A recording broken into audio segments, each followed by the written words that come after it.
aquí en Jarandilla este castillo que había sido ya abandonado por los caballeros templarios, cuya orden había sido disuelta a principios del siglo XIV. Así que con ese castillo lo que hicieron fue la primera obra de reciclaje que se hizo en Jarandilla, de convertir el castillo en iglesia. Nos podemos imaginar que durante 4 siglos hemos tenido 3 naves, desde lo que es una nave única, nada más en los años 50 del siglo pasado se convirtió en una nave única que está rematada por esta bóveda de arcos apuntados, y justamente en la zona del ábside tenemos, en la clave del ábside tenemos el escudo de los Álvarez de Toledo, que está sujetado por un querubín, y en la otra clave tenemos un rosetón que es sujetado por querubines. Dice la placa: esta capilla fue con Gaspar de Loaiza, capitán de las Indias, por el rey nuestro señor, en 3 misas y con 3 capellanes. Y ya terminaba las procesiones en una urna de cristal. Una iluminación por la verdad. Aquí a la derecha del año 1599, y justamente en esta capilla está el Cristo alquimbrado que representaba en todas las Semanas Santas. Había una procesión en la que se representaba el descenso del año, como está representado aquí en esa vidriera preciosa, que son de la última obra que se le hizo a la iglesia entre los años 1996 y el año 2006. Durante 10 años estuvo cerrada la iglesia, por 2 frailes franciscanos a los que les han quitado el privilegio de ser humildes, le han durado hasta los hábitos. El retablo central, el retablo mayor, tiene 3 cuerpos que están divididos por columnas de orden corintio.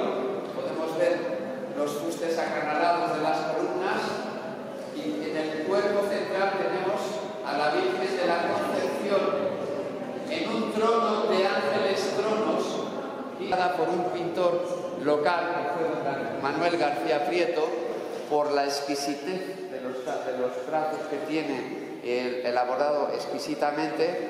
Es uno de los únicos 3 que tenemos en toda Extremadura realizados en marfil.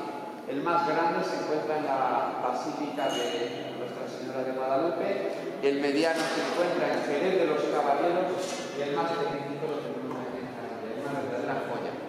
Sujetar unas hojas de col. Este otro parece que hizo un penacho y que tiene en sus manos una calabaza.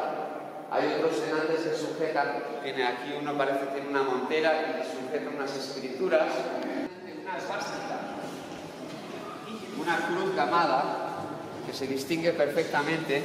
Los otros grabados que tiene esta pila bautismal no han podido ser descifrados en su totalidad porque nos falta una parte para identificar el tubo.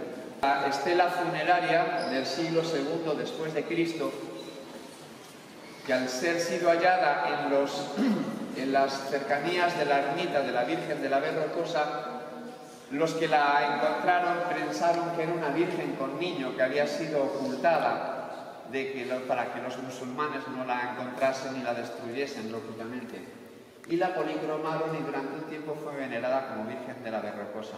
Ya cuando los expertos en latín descifraron los grabados que están grabados en el mármol blanco, nos hemos enterado que la señora se llamaba Atia Avita, que era una matrona romana de aquí de Jarandilla, hija de Galateo, y cuya madre Clarísima iba a compartirla con ella porque ella había muerto con 24 años de edad.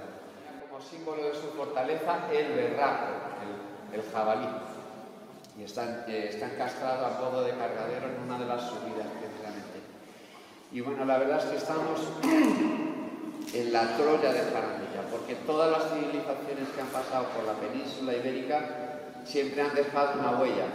Estamos encima de una necrópolis prerrománica que a su vez era una necrópolis neolítica. Se han encontrado puntas de flechas, cabezas de hachas neolíticas e incluso tesoros que nos hacen creer que Jarandilla y la Sierra de Gredos estaba o tenía contacto con el reino de Tartesos, pues que se han encontrado tesoros que estaban labrados al estilo de los orfebres fenicios.